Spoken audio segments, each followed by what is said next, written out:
ধীৰেনৰ প্ৰেম ঠিকে আছিল আইনুলেহে গণ্ডগোল লগালে আইনুলক এৰি অঞ্জলি থাকিব নোৱাৰিলে খাওঁতে খুঁতে তাই কেৱল আইনুলকহে দেখে ধীৰেনে হাজাৰ মৰম কৰক নহয় আইনুলে অলপ কৰিলেই পৰম শান্তি লাভ কৰে নোৱাৰিলে ধীৰেনক এৰি একেবাৰে আইনুলৰ কাষলৈ গুচি আহিলে ঘটনা শুৱালকুছিৰ যদি কোনোবাই বান্ধিছে বিল্ডিং আন কাৰোবাৰ আকৌ ভাঙিছে প্ৰেমৰ ফিলিং হয় স্বামীৰ প্ৰেমৰ ফিলিঙত কুঠাৰাঘাত কৰি দ্বিতীয়বাৰৰ বাবে পলাই গ'ল অঞ্জলি দ্বিতীয়বাৰৰ বাবে মানে প্ৰথমে আকৌ এবাৰ কৈছিল নেকি ৰ'ব কাহিনীটো কৈ দিছোঁ এখেতৰ নাম ধীৰেন ঠাকুৰীয়া কৰ্মসূত্ৰে ধীৰেনে পৰিয়াল সহিতে ভাড়াতীয়া হিচাপে থাকে শুৱালকুছিত কিন্তু ধীৰেনৰ পৰিয়ালত খেলিমেলি লগালে এজন মিস্ত্ৰীয়ে আইনুল নামৰ প্ৰকৃ মিস্ত্ৰীজনে প্ৰেমৰ জালত পেলাই লৈ গ'ল অঞ্জলিক এই ভাষ্য স্বামী ধীৰেনৰ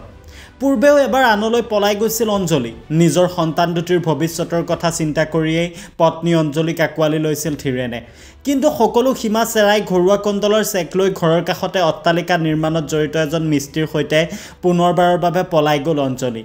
অঞ্জলি পুনৰবাৰ নিৰ্দেশ হোৱা দুই সন্তানৰ সৈতে দিন নাযায় ৰাতি নোপোৱা অৱস্থা ধীৰেনৰ শুৱালকুছি আৰক্ষী থানাত পত্নী নিৰুদ্দেশ সন্দৰ্ভত এজাহাৰ দাখিল কৰি পত্নীলৈ ধীৰেনৰ কাটৰ আহ্বান জান তুমি য'তে আছা প্লিজ ঘূৰি আহা না এটলিষ্ট মোৰ বাবে নহয় সন্তানকেইটাৰ মুখলৈ চোৱা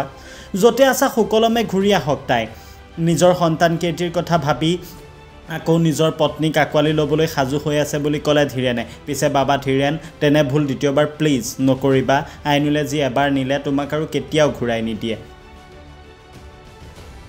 গতিকে বাবা বাছি খাবা জাগি শুবা সপোনৰ ঘটনাটো মানে কেনেকুৱা হৈছে এতিয়া মই এতিয়া বেলেগত কাম কৰা চলি মই বেলেগত কাম কৰিব যাবলৈ যাওঁ ধৰি লওক মই দিনত আহোঁ আহি ভাতকেইটা খাওঁ 3টা বজাত যাওঁ ৰাতি আহোঁ আহি কিনে চলিকেইটা কিবা লাগে নালাগে মোৰ ব্যৱস্থা ঘৰত থাকে বাকী তাৰে মাজত অলপ সন্দেহ গম পালোঁ অলপ সন্দেহটো কেনেকুৱা হৈছে মোৰ তিৰোতাজনী তাৰমানে আগতো অলপ প্ৰব্লেম আছিল প্ৰব্লেম থাকে আগৰ প্ৰব্লেম মানে এনেকুৱা আৰু অলপ শুনা বেলেগৰ লগত ফোনত কণ্টেক্ট কৰিলে মানে ভাল হৈ যায় আগতো একবাৰ সেনেকৈ ঘৰত কৰিল সেইবাৰ মই বুজালোঁ বুজি পাৰি ল'লোঁ তথাপিতো আৰু এইবাৰ এনেকৈ গৈছিল আকলি লৈছোঁ মানে এতিয়াও বৰ্তমান এইবাৰো মানে কেনেকুৱা হৈছে আমাৰ ইয়াতে এটা বিল্ডিং বনাইছে মেডিকেলৰ কাষত বিল্ডিঙত মানে এজন ল'ৰাই কাম কৰে সেই ল'ৰাজনক ফোন কৰে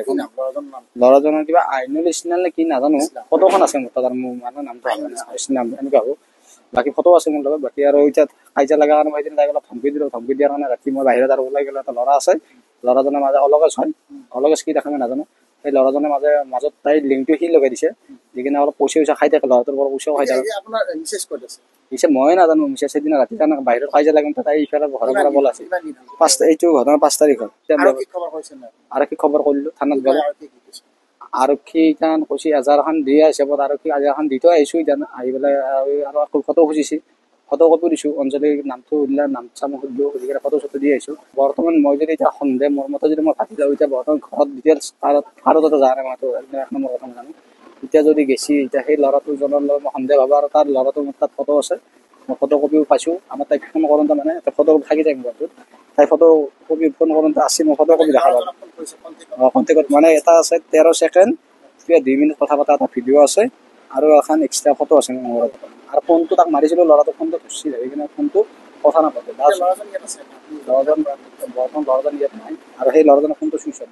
আৰু ক'ব বিচাৰোঁ যাতে মই আকলি আৰু লগবাৰ ল'ব বিচাৰোঁ ভালকৈ চলিকেইটাৰ আৰু বেয়া হ'লেও ভাল হ'লেও মই মাকত দিছোঁ সন্তান আছে মই বেয়া হ'লে মই আকলি ল'ব বিচাৰোঁ সন্তান দুটা আছে দুটা মাইনে হয় এটা 3 বছৰ হয় এটা 7 বছৰ মই ক'ৰবাত য'ত আছে মই আইনৰ ব্যৱস্থা লৈছোঁ এটা যেন তেন মই যদি আকলি পাওঁ সেইটো কাৰণে মই আশা কৰোঁ আৰু মই ৱাইফৰ লগত দিছোঁ অঞ্জলি ঠাকুৰীয়া ধীৰেন ঠাকুৰীয়া ইয়াতে থাকোঁ ভাড়াত থাকোঁ আৰু মোৰ দেউতাৰ ঘৰ বাহিৰত মাৰ ঘৰ ইয়াতে নিউজ টেক্স প্ৰাইড নিউজ 24